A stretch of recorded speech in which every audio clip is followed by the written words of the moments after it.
ahora a la maestra Carla Lechuga al escenario. Ella lidera actualmente el Media Lab, Laboratorio de Creatividad y Medios de la Escuela de Comunicación de la Universidad Panamericana, donde convergen fondo y forma con sentido humano en la formación de talento joven.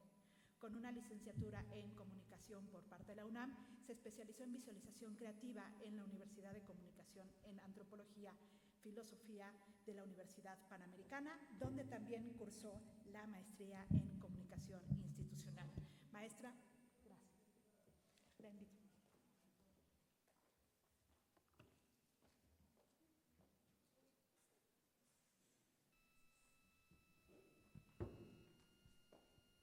Hola, hola. Buenos días, ¿cómo están?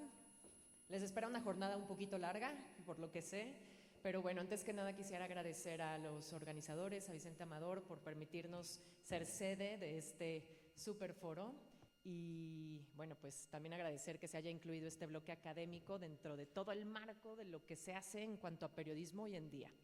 Y qué importante también es echar un ojo a cómo estamos formando a estos futuros periodistas, como ya bien lo mencionaban los doctores. Y en ese sentido, mi aporte es cómo aplicamos en la Universidad Panamericana básicamente todo el conocimiento teórico que se ve en las aulas, pero en un laboratorio de medios. Yo hoy tengo el orgullo de dirigir el Media Lab, que básicamente es este laboratorio que les comento. Y si tienen oportunidad de visitarlo, aprovechando que ya conocieron este hermoso campus, estamos en el piso 1 del edificio de Valencia, arribita del Starbucks. Ahí, ¿qué vamos a encontrar? Tenemos un foro de televisión, tenemos 2 cabinas de radio y esto se consolida en 4 áreas. La primera es producción audiovisual y cinematografía, producción sonora y podcast, postproducción, pero todo lo que sucede realmente en términos de cómo aplicamos la inteligencia artificial sucede en el área de estrategia digital.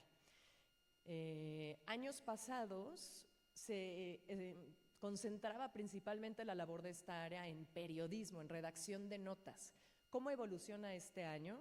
Bueno, pues no solamente formamos a comunicadores y a periodistas en cuanto a la escritura de nota informativa, sino también les enseñamos a venderlas en un entorno digital súper competido. En ese sentido,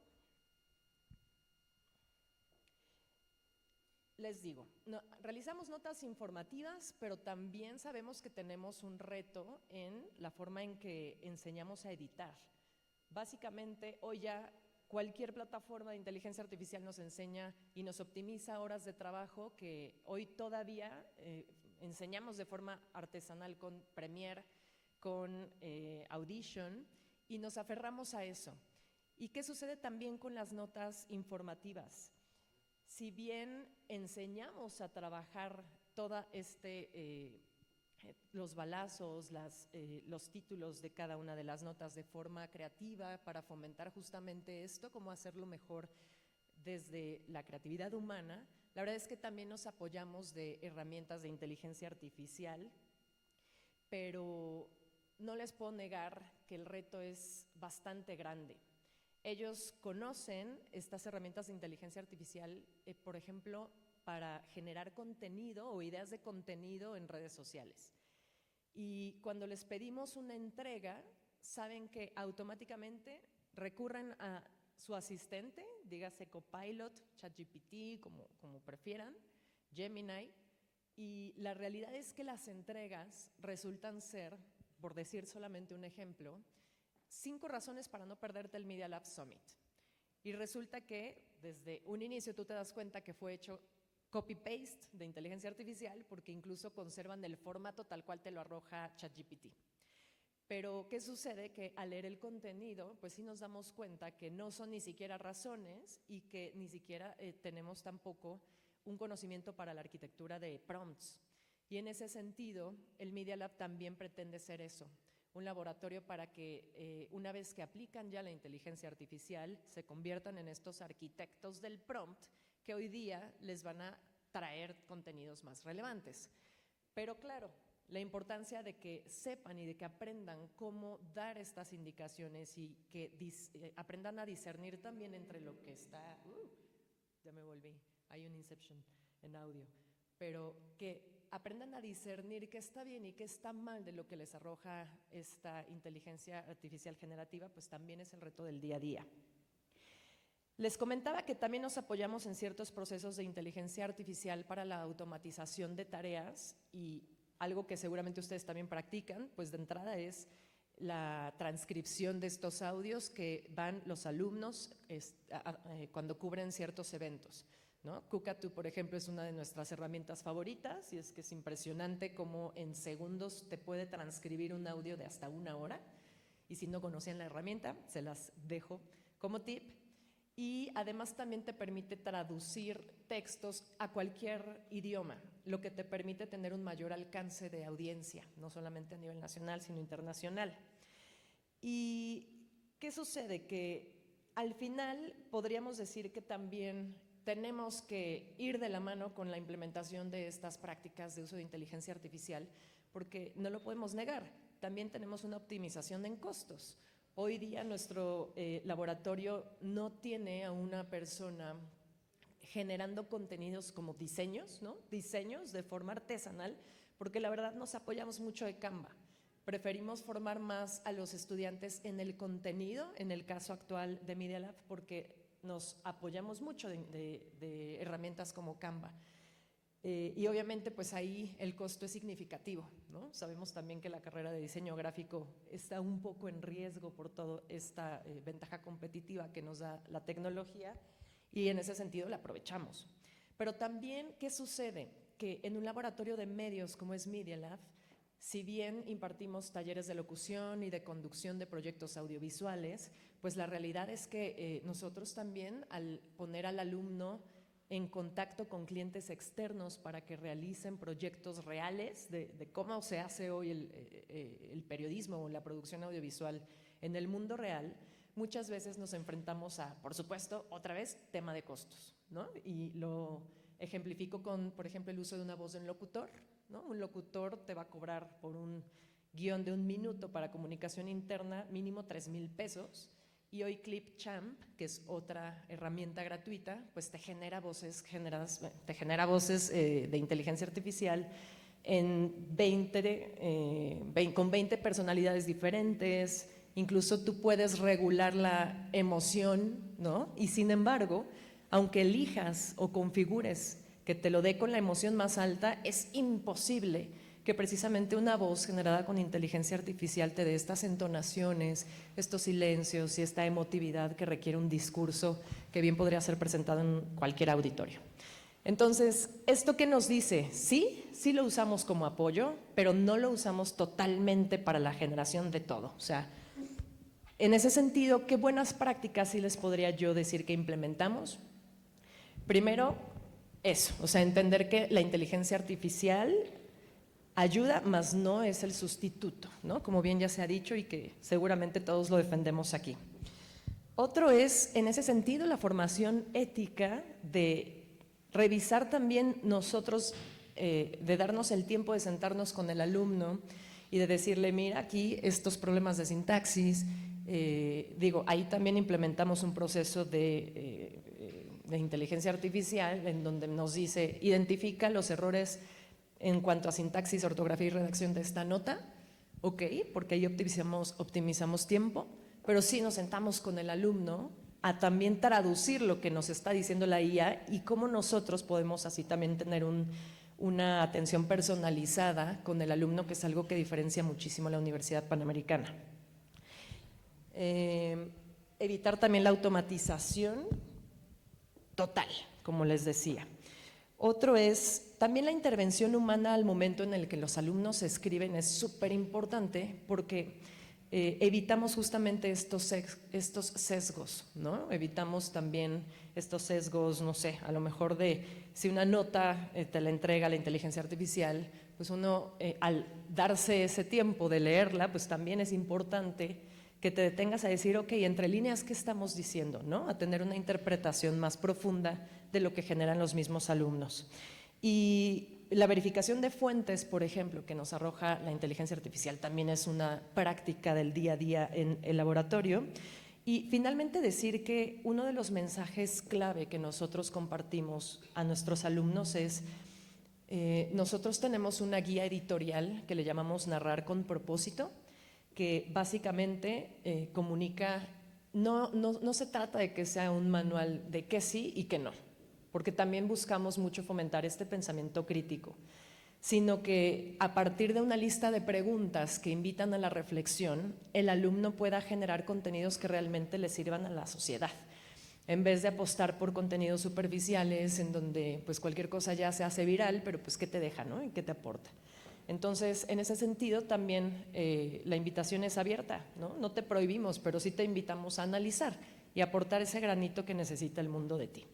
Entonces, bueno, pues esperamos también que toda esta labor que estamos haciendo en la Universidad Panamericana impacte de manera, porque si bien somos estas primeras generaciones de formadores, docentes que se apoyan en inteligencia artificial, con alumnos que a su vez están aprendiendo con inteligencia artificial, pues también me da la impresión de que somos una generación un poco experimental, ¿no? Y en ese sentido dejar como una reflexión final de esperanza. O sea, yo creo que digamos, en el sentido en el que se sigan organizando este tipo de foros tan importantes, donde sigamos reflexionando en torno a nuestra labor docente y nosotros no dejar de ser esos aprendices eternos, pues también esto nos conduzca a un buen puerto, ético y profesional. Así que pues muchas gracias, muchas gracias y disfruten su jornada.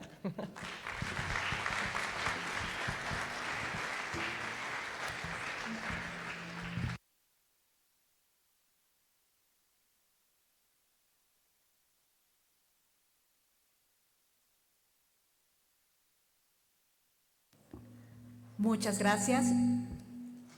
Y para cerrar este primer bloque académico, invito a nuestros tres ponentes y a Daniela Rojas, directora adjunta de programas de EARN Institute, para tener un pequeño espacio de preguntas y respuestas y consideraciones finales. Entonces, bueno, los invito a que suban al escenario. Muchas gracias.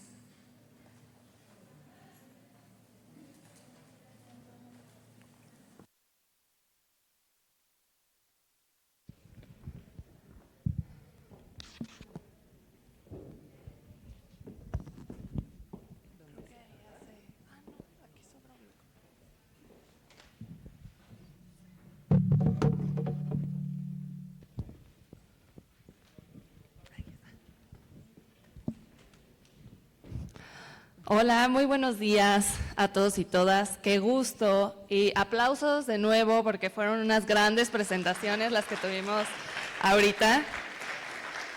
Para arrancar este foro, creo que arrancamos súper con el pie derecho, entonces muchas gracias por todos los aprendizajes.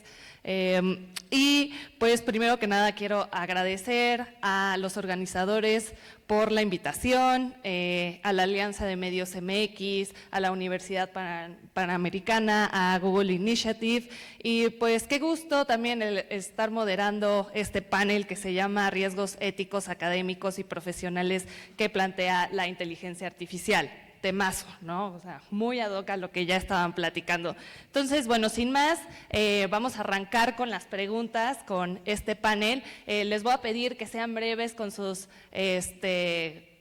con sus aprendizajes y cómo vayan a contestar las preguntas. 2,5 minutos para cada uno, voy a estar contando y les voy a hacer así cuando les falte medio minuto. ¿Les parece? Perfecto. Entonces, ahora sí, para arrancar, la primera pregunta es, ya no estaba hablando sobre los riesgos, ¿no? A través de las investigaciones y los proyectos que han realizado, pero ¿cuál es el riesgo más subestimado de la inteligencia artificial en periodismo que nadie está discutiendo hoy, ¿no? Pero que podría representar un cambio de paradigma en los próximos año o 2 años? ¿Quién quiere arrancar? Yo mismo.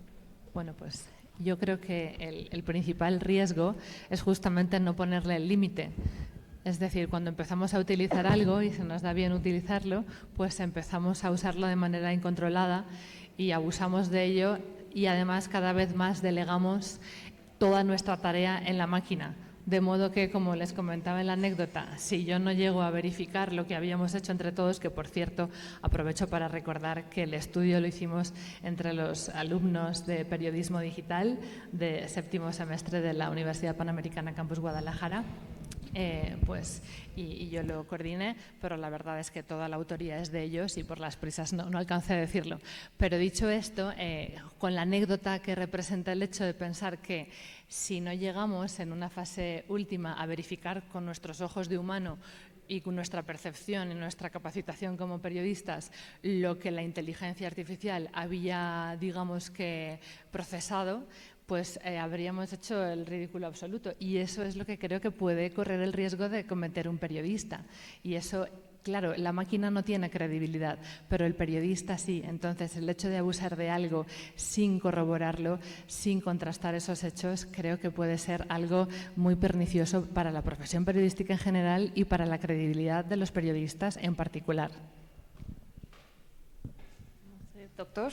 Sí, coincido con mi colega y además habría que identificar dos fenómenos que me parece son preocupantes. El tema de la desinformación, porque bien sabemos que hoy en día una gran cantidad de contenido, videos fake, están producidos con inteligencia artificial y no necesariamente generados desde el ámbito periodístico. Y la otra tiene que ver con la sobreinformación. También decía Ignacio Ramonet, director de Le Monde Diplomatique, que la nueva forma de censura es no te doy la información, sino te abrumo de tanta información que no sabemos identificar cuál es la información con valor, cuál es la información relevante, cuál es la información significativa. Decía mi colega ciertamente hace un momento que vemos las tendencias que aparecen en X, en TikTok y muchas de estas, por cierto, son impulsadas por la inteligencia artificial, por medio de robots, de granjas de bots, que tratan de manipular, tratan de influir en una decisión política, tratan de enturbiar un movimiento social, y yo creo que ese es los dos grandes riesgos, ¿no? Que ahora estamos, y valga la cuestión, en la sociedad de la información, peor informados, porque hay una circulación vasta de contenido no verificado, no comprobable, sin ningún fundamento, y por el otro hay tanta información que no sabemos discriminar. Yo creo que el papel actual del periodista tiene que ser un nuevo exégeta, alguien que interprete y que nos ayude a entender. No son los qués ni los cómo, sino los porqués. Y el usuario espera que el periodista le haga comprender el fenómeno informativo y que puede, con esa información que le otorga, pueda generar su propia opinión y tomar decisiones que son relevantes en el acontecer diario. Muchísimas gracias, doctor. Maestra. Gracias. Yo te diría que algo muy, muy común que encuentro no solamente en los copies de los medios, sino también en las entregas de los alumnos o en el misma praxis de los alumnos que formamos en Media Lab, es esta amenaza a la diversidad del lenguaje. Seguramente ustedes, en cuanto leen, sumérgete en este vibrante, ¿no? Dices, generado por inteligencia artificial.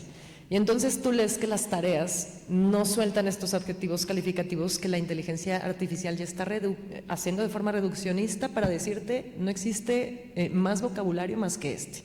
Y en ese sentido, la réplica de este tipo de estilos en los textos que vemos hoy en redes sociales, en cualquier medio, pues también nos habla de un riesgo, ¿no? En cuanto a no solo esa diversidad que tiene y esa riqueza que tiene nuestro lenguaje, y más practicando el periodismo, sino también esa riqueza cultural que tenemos, ¿no? Muchísimas gracias. Como para resumir, lo que tomo de cada uno es, uno, pues ver la inteligencia artificial como una herramienta más, ¿no? O sea, que no es algo que tenemos que ver como, ok, que haga todo, que siempre haya un human in the loop, que es uno de los términos justo de la ética de la inteligencia artificial. Nosotros en NION siempre decimos, es que no es un fin, sino un medio para lograr un fin, y así es como deberíamos de verlo. La parte de la desinformación, creo que sí, no, ahorita vivimos en una era de posverdad, que ya no sabes qué es qué, si es verdad o no, cómo verificar, no tenemos las herramientas adecuadas, tenemos muy poca alfabetización digital, y también pues la parte de la homogenización en cómo se está redactando, ¿no? O sea, ya hay muchos estudios que están diciendo como ya todo todo lo que está escrito se está pareciendo bastante, las palabras que se utiliza. En inglés, por ejemplo, con ChatGPT, muchas veces el diverse, le encanta diverse en vez de different, y es como, no, estoy hablando de diverse, no de different, y son cosas completamente diferentes. Entonces creo que ahí empiezas a como identificar esas palabras que se están sobreutilizando y unas que no se están utilizando tanto, ¿no? Y un poco como follow-up de sus presentaciones y del background que tienen, doctor, me encantaría preguntarle que justo, ¿no? Con este tema de desinformación hiperpersonalizada, ¿no? Que ahora ya se puede targetear a un segmento, barrio o incluso por individuo, ¿cómo cambia este escenario la lógica de verificación y qué capacidades no tradicionales deberían adquirir los periodistas y los estudiantes que se están formando? Sí, yo creo que es necesario aprender nuevas competencias, como dices, de verificación, de fact-checking, porque actualmente hay mucho contenido sintético. Y el riesgo es no solo el contenido sintético, sino ahora estamos con interacciones sintéticas. Estamos dialogando con un bot, no con una persona. Y ese bot pues tiene un contexto muy particular que no entiende el contexto donde yo estoy ubicado, en Ciudad de México, con cierta problemática. Entonces hay una especie ahí como, vivimos una especie de era de la simulación, donde las máquinas nos dicen cómo es la realidad, cuando la realidad es otra. Y eso anima también como que a tratar de reinventar la realidad, desgraciadamente, desde la máquina que no lo vive, no lo padece, no lo siente, ¿no? Simplemente busca patrones que nos entrega y dices, es que está pensando, pues la máquina no piensa de entrada, ¿no? Simplemente lo que hace es identificar patrones con las redes neuronales que utiliza y nos otorga esa información. En el Observatorio de Medios que coordino tenemos una unidad de verificación y trabajamos 2018 con esa unidad en una alianza de medios también con Verificado 2018, te recordarás, ¿no?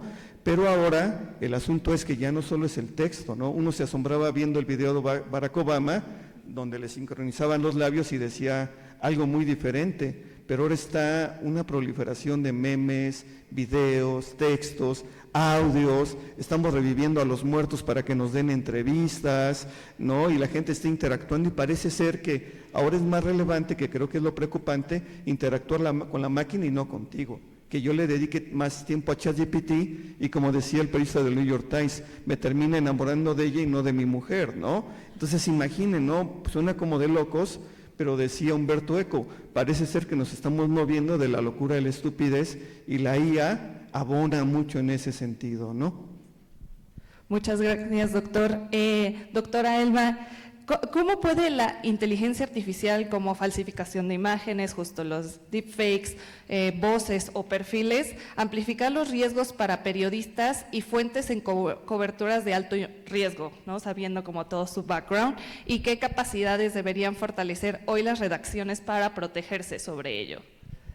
Bueno, pues ahí yo creo que de nuevo entra en juego verificar todo lo que hacemos, sobre todo en las entrevistas, de dónde ha salido esa entrevista, quién la ha hecho, quién se ha entrevistado con quién. Creo que ahí el periodista no puede dejar de lado para nada esa extrema verificación, sobre todo en temas como crimen organizado. Por ejemplo, en este sentido, tengo, pues en mi libro, los entrevistados son 24 periodistas que cubren de cerca en los estados con mayor incidencia del crimen todos estos asuntos de nota roja, y ellos dicen que en la medida en que la verificación está cerca y me acompaña, la amenaza está lejos. Y eso creo que en este caso es más importante que nunca. Si voy a delegar en la máquina algo que me va a amenazar a mí, es decir, yo puedo delegar en la máquina una tarea, pero la repercusión es demasiado impactante, porque aquí ya no solamente estamos hablando, como decíamos antes, de perder la credibilidad, sino de perder incluso la integridad física o la propia vida. Así que creo que no podemos ser frívolos en este sentido y no podemos confiar en cualquier cosa que nos llegue a la redacción. ¿Y ves algún beneficio con la inteligencia artificial justo para proteger perfiles que podrían estar, o sea, de alto riesgo? Es que si vamos a utilizar la inteligencia artificial para proteger perfiles creo que va a ser también algo pernicioso, porque ahí entonces vamos a justificar el uso de la máquina para salvar probablemente a alguien, pero estamos dejando de realizar nuestra tarea como deberíamos desde la deontología profesional, y creo que eso no nos lo podemos permitir. Estaba leyendo una entrevista de Jorge Ramos con el New York Times en la que le preguntan al respecto y él contesta: es que yo sé perfectamente que en unos meses va a aparecer una entrevista conmigo, con mi imagen, diciendo que tengo la cura para la diabetes o diciendo cualquier cosa que yo no he dicho, y me la van a atribuir a mí porque esto con el deepfake ya es algo tan normal que va a suceder, y yo voy a dar la cara por eso y voy a perder mi credibilidad sin haber sido yo el protagonista o el que ha orquestado todo esto. Entonces, imaginémonos si todavía como periodistas nos atrevemos a orquestarlo nosotros. Creo que es algo que no nos podemos permitir, sí como medio, sí como recurso, pero no como algo que en algún momento pueda atentar contra nuestra credibilidad. Muchísimas gracias, doctora. Igual quiero hacer una pregunta, porque ahorita surgió, a ver quién la quiere contestar, y ahorita también te hago una pregunta directamente, maestra Carla. Nosotros estamos haciendo un proyecto sobre temas de desinformación por razón de género, y una de las cosas que nos decían, porque está muy enfocado sí como tomadores de decisión, pero sabemos que la política no solo son quienes están haciendo política, o sea, como funcionarios públicos, sino también son periodistas, pero también son activistas, etcétera. Y a pesar de que partidos políticos sí tienen como protocolos para atención de, por ejemplo, deepfakes y así, medios no. Entonces, creo que podría haber algo por ahí, o sea, hay un área de oportunidad. No sé si ustedes conozcan de algunos medios que sí tengan protocolos al respecto y cómo ven ese tema. Eso es como una pregunta. Y otro es, maestra Carla, ¿qué pasa si un medio decide utilizar la inteligencia artificial para personalizar completamente su contenido? ¿En qué momento esta personalización se convierte en manipulación editorial? ¿Cómo cuál es el límite? Híjole, yo creo que si el objetivo de los medios es generar… Alguien tiene que apagar eso. Gracias. Si el objetivo de los medios es generar sociedades informadas, críticas, pensantes, activas, y los limitamos a un sesgo de información personalizada en donde únicamente te evangelizo con reafirmando esos conocimientos o esas creencias que tú ya tienes, pues entonces ¿hasta qué punto perdemos este objetivo como periodistas, ¿no? dentro de un medio?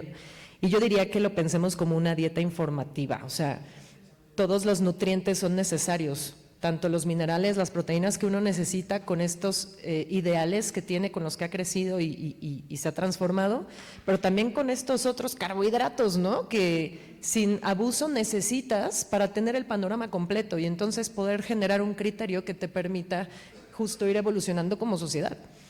Entonces, una dieta balanceada de información como que sería lo más sano para la praxis de cualquier medio, ¿no? Muchísimas gracias, maestra. Y solo como para cerrar este panel que ha estado muy interesante, me gustaría preguntarle a cada uno, cada una, ¿cuál sería una sola innovación tecnológica, regulatoria o educativa que podría redefinir el periodismo ético en la era de la inteligencia artificial en México? Bueno, para empezar, si quieres, además aunando con la pregunta que nos habías hecho antes, ahora mismo ya la alfabetización no está solo en el uso de medios, sino incluso en descubrir el algoritmo, cómo funciona esto de la alfabetización algorítmica, y es algo que, según lo que nos preguntabas antes, se podría aplicar a los medios, cómo está funcionando aquí y cómo está funcionando para las audiencias que nos siguen. Y en este caso creo que una buena innovación en México sería, por una parte, implementar esto de la alfabetización algorítmica en los usuarios y en las redacciones, y por otra, el hecho de, como antes veíamos en el proyecto que les anunciaba, dónde vamos a poner el límite.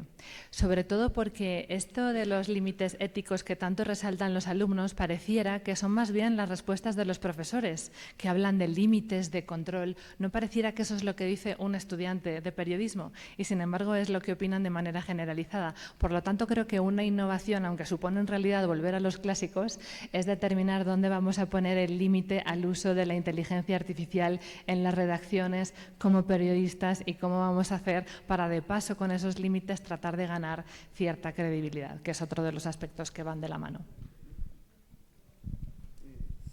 Yo creo que una oportunidad de innovación que tiene que ver con la apropiación de la herramienta, no hay que tenerle miedo de entrada, hay que saberla usar, y ahora con el tema de la sostenibilidad de los medios, que la gente no quiere pagar por la información, que se ha convertido en un commodity, ¿no?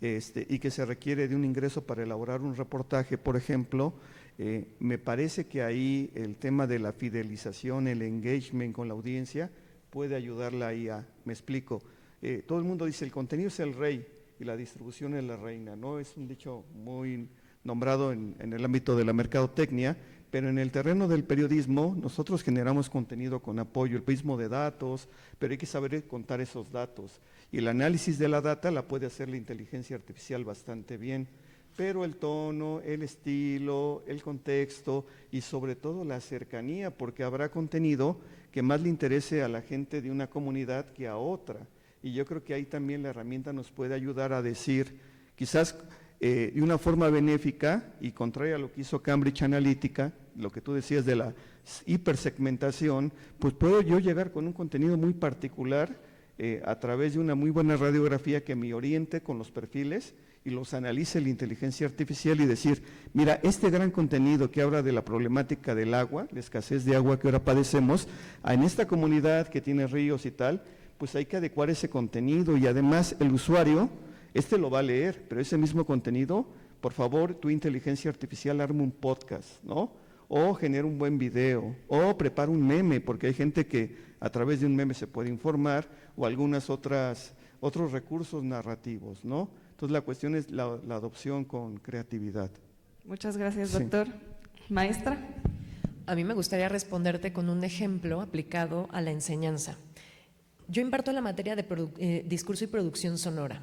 Entonces, uno de los retos constantes que tengo con las nuevas generaciones es cómo fomentas una cultura de escucha en alumnos que están pues muy individualizados, ¿no? Que hoy ya ves y si van a un concierto ya ni siquiera toman el video de la banda, sino se toman a ellos cantando, y este tipo de prácticas bastante curiosas de alumnos que incluso entran a clases con audífonos, ¿no? Entonces dices, ¿cómo enseñarles a escuchar? Y sobre todo a analizar las obras sonoras que se están premiando en todo el mundo, que es mucha de la labor que hacemos en la Escuela de Comunicación. Y en ese sentido, lo que yo digo es, si ya vas a usar la inteligencia artificial, me gustaría que con un buen prompt te genere una reflexión sobre la obra escuchada, ¿no? Porque además ya no basta con que todo sea texto, sino también te analiza, entre comillas, obras sonoras, audiovisuales, y es impresionante. ¿A dónde vamos a parar? ¿No? Diría la canción. Pero, y contrasta este análisis que te generó la inteligencia artificial y corrígelo, pero en una defensa oral. Entonces, es impresionante y un poco también, pues sí, nos quita un poquito de motivación el ver que aunque sea oral, la defensa está basada en lo que les dijo la inteligencia artificial, porque no saben analizarlo, no saben deconstruir eso que ya les arrojaron, están tan acostumbrados a que como me lo manda, así lo presento y niégamelo, ¿no? Porque estoy cumpliendo con… Pero definitivamente el pensamiento crítico se genera hablando, intercambiando opinión desde la oralidad y no delegándolo tanto a una entrega escrita, que eso creo que también es muy importante. Pero bueno, no dejamos tampoco de retarnos como docentes a reinventarnos en técnicas de enseñanza para que nuestra educación también tenga cierta innovación educativa, ¿no? Bueno.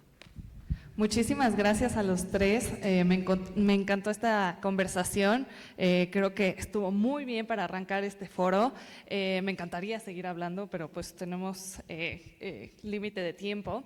Y pues sí, creo que algo en lo que coinciden los tres y que estoy muy de acuerdo es la necesidad de esta alfabetización, ¿no? En todos los niveles, tanto estudiantes como ciudadanía en general, como docentes, como medios, etcétera, etcétera, donde si se conozcan todos los beneficios que viene con la inteligencia artificial, porque claro que hay muchos beneficios y que claro que nos va a ayudar a hacer más eficientes nuestros procesos, pero también conocer los límites, ¿no? Eso es clave, y el pensamiento crítico, súper de acuerdo. Creo que esa es la habilidad que nosotros como docentes y también como ciudadanía en general, creo que va a ser la habilidad más importante de este siglo con la inteligencia artificial. Entonces, pues muchas gracias, y pues muchas gracias a todos y todas por quedarse en este panel.